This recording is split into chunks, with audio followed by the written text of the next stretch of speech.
नमस्कार, मैं जितेंद्र गुप्ता। इस वक्त आप देख रहे हैं स्टार सिटी न्यूज़। मैं इस वक्त दिल्ली के पालम विधानसभा महावीर इनक्लेव में मौजूद हूँ।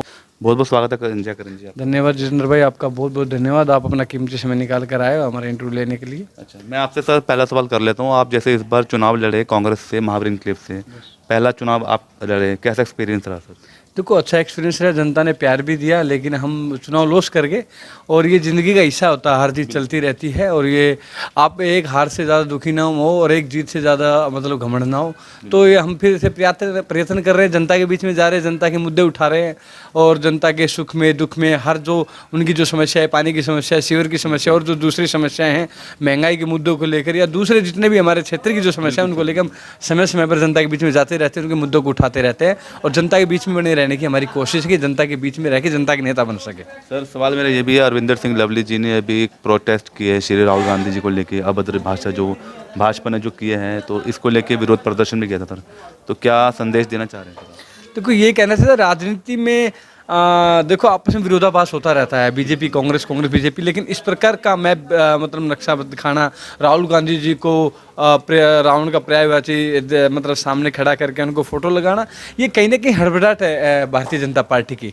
जिस प्रकार से 5 स्टेट के चुनाव है, जो सर्वे जितने आए हुए हैं उसमें हम 500 स्टेट में से 4 स्टेट लगभग हम जीत रहे हैं चुनाव। राजस्थान और मध्य प्रदेश, छत्तीसगढ़, तेलंगाना में हमारी पहली बार सरकार बनने जा रही है और तेलंगाना में हमारी पार्टी का अच्छा खासा मतलब अब की बार सर्वे। जिस प्रकार से हमने कर्नाटक को एक तरफा भारतीय जनता पार्टी, जिस पर नरेंद्र मोदी जी देश के वर्तमान प्रधानमंत्री के नेतृत्व में चुनाव लड़ रही थी और मोदी जी की जो हार हुई कर्नाटक के अंदर, उसकी बौखलाहट जिस प्रकार से हम देख रहे हैं, राहुल गांधी के ऊपर तरह तरह गाली देना, उनके हम देखते हैं कि असभ्य भाषाओं के बोल कर बीजेपी वाले दिखाने की कोशिश है। उनकी बौखलाहट है, हड़बड़ाहट है और जनता इसका जरूर जवाब देगी। क्या मुद्दे लेके चल रहे हैं इस बार सर आप 5 चुनाव में अगर बात करें?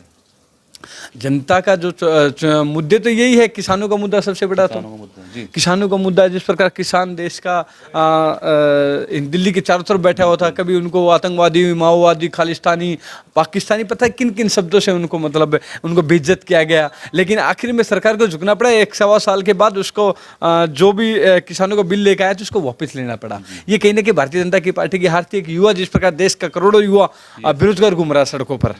अब देख रहे हैं कि हर साल 2 करोड़ नौकरियां देने का वादा किया था हमारे देश के प्रधानमंत्री नरेंद्र मोदी जी ने, लेकिन किसको रोजगार मिला है? महंगाई देख लो, 4-4 महीने, 6-6 महीने तक टमाटर 200 रुपए किलो रहता है, नौकरी है नहीं, लोग हताश है, जनता निराश है।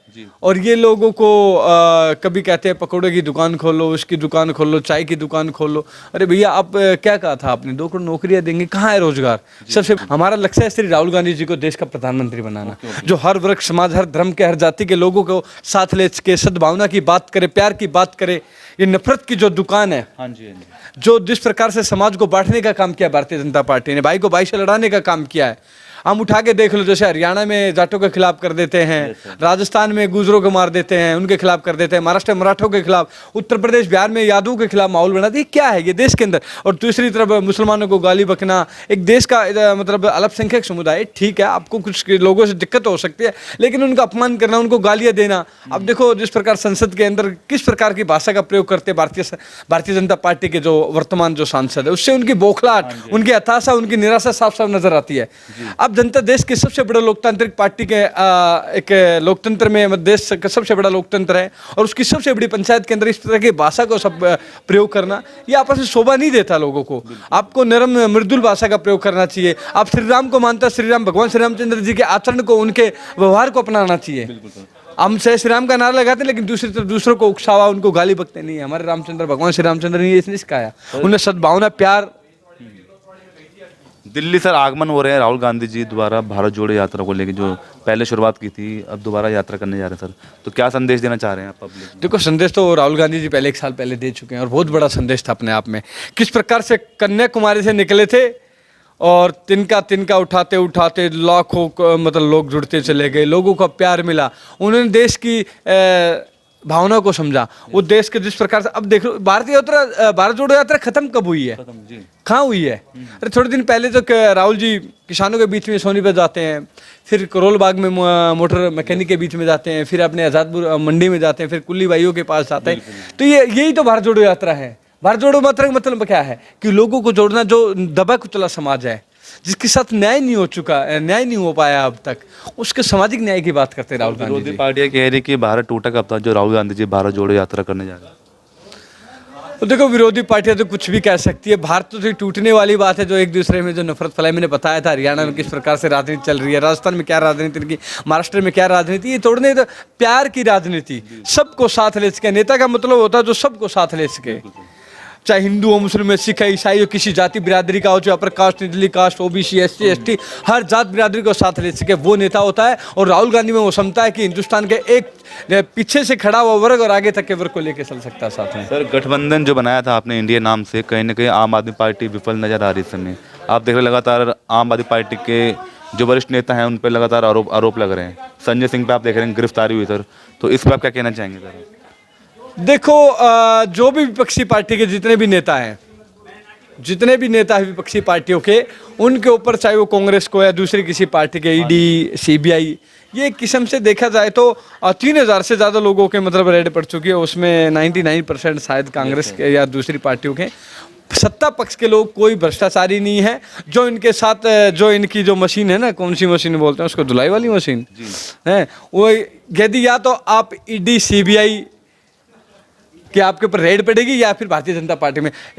2 महीने पहले श्री प्रधानमंत्री नरेंद्र मोदी जी कहते हैं मध्य प्रदेश में कि जो अजीत पवार साहब है कि ये 70,000 रुपये का घोटाला, लेकिन अगले देखते हैं कि वो भाजपा की जो धुलाई मशीन है उसमें शामिल हो जाते हैं, और वो जो अजीत है, खुलबिले चुलबिले क्या क्या नाम है, 2-3 लोग हैं, वे जाके भाजपा में शामिल हो जाते हैं। वहाँ कोई भ्रष्टाचार नहीं है। भ्रष्टाचार, आप बीजेपी में शामिल हो जाए, आप ना भ्रष्टाचारी होंगे, आप ईमानदार हो जाएंगे।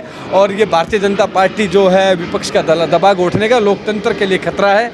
तो ऐसे लोगों को सत्ता के बाहर रहना चाहिए। 70 साल पहले हमारे बुजुर्ग जो थे, हमारे बड़े बूढ़े थे, उन्होंने इस पार्टी को सत्ता में नहीं आने दिया। क्यों नहीं आने दिया? वो समझते थे कि लोग तोड़ने वाले लोग हैं। लेकिन दूसरी तरफ भारतीय राष्ट्रीय कांग्रेस और श्री राहुल गांधी जी खड़े हैं जो जोड़ने का काम करें, इस हिंदुस्तान को जोड़कर और एक अच्छा लोकतंत्र में एक अच्छी पार्टी को स्थापित करेंगे। देश के, मैं कहता हूँ, नवयुवक देश के अंदर क्रांति लाने वाले हैं राहुल गांधी जी। अच्छा, आपकी अपनी क्या सर सोशल एक्टिविटी है? कांग्रेस को आप किस तरह मजबूत कर रहे हैं? अपने संगठन को कैसे लेके चल रहे हैं?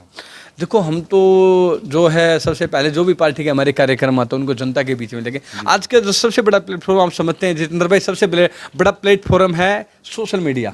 उसमें जो भी अपनी पार्टी के, हमने लोगों के कम से कम मेरे 6-7 हज़ार नंबर अपने एरिया के, उन लोगों के पास चीज़ें भेजना भी, आज ये कर रही है, पुष्ट करते रहते हैं और लोगों के बीच में जाते हैं। किसी के सुख में दुख में हम समय समय पर पानी के लेके मुद्दे चुनाव, मतलब नेताओं के खिलाफ, जो भी आम आदमी पार्टी है कोई भी है, हम उनके खिलाफ अपना प्रदर्शन करते हैं, शिविर की समस्या को लेके करते हैं, या दूसरे जो भी समस्याएं होती हैं, और जनता के बीच में घूमते रहते हैं, राम राम श्याम श्याम नमस्कार। तो यही है भाई, किसी क्या दुख है सुख है, यही जनता जोड़ने काम करता है। और 4 साल मतलब जो भी है जितना, उसके हम जनता को जोड़ने का काम कर रहे हैं। और लास्ट में कोई जनता में अपील देना चाहते हैं जयकरण जी?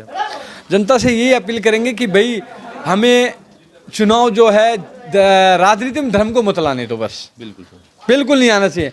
जनता से यही अपील करता हूँ कि अपने बच्चों के भविष्य के लिए आप वोट दीजिए, महंगाई को लेकर वोट दीजिए, आप अपने बच्चों के रोजगार को लेकर वोट दीजिए, आप प्यार बांटने वालों के लिए वोट दीजिए। नफरत करने वाले, कब तक आप नफरत में जियोगे? इन नफरतियों को इस सत्ता से बाहर कर दो, और जो प्यार बांटते हैं, जो लोगों में सद्भावना पैदा करते हैं, जो वाकई में भगवान श्री रामचंद्र जी के आचरण को, उनके व्यवहार को मानते हैं, उन लोगों को सत्ता में लेकर आए और एक अच्छा भारत बनाने की कोशिश करें, और एक सबसे युवा भारत और एक अग्रिम पंक्ति में खड़े होने भारत का निर्माण करना चाहते हैं हम। बहुत बहुत धन्यवाद जयकरण। धन्यवाद भाई साहब। तो ये हमारे सीधी बात जयकरण करहाना जी से, स्टार सिटी के साथ मैं जितेंद्र गुप्ता।